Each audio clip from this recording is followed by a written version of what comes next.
Strong King of the Ring គុណខ្មែរគឺជាការផឹកប្រវត្តិសាស្ត្រមួយទៀតដែលស្ថានីយ៍ទូរទស្សន៍ថោក Full HD TV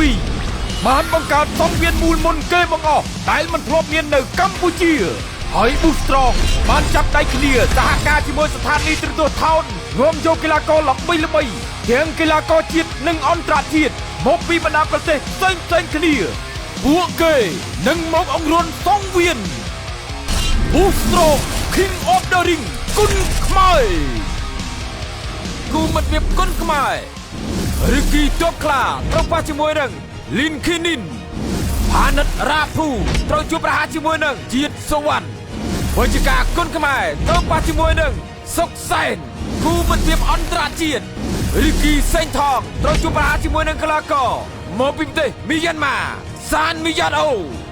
ខ្លាចាប់នំនឹងរែកសម្អាតគុណខ្មែរត្រូវជួបប្រហារជាមួយនឹងអ្នកលេងកណ្ដាប់ដៃព្រែកបន្ទោលមកពីប្រទេសចិនស៊ូសេងយ៉ាង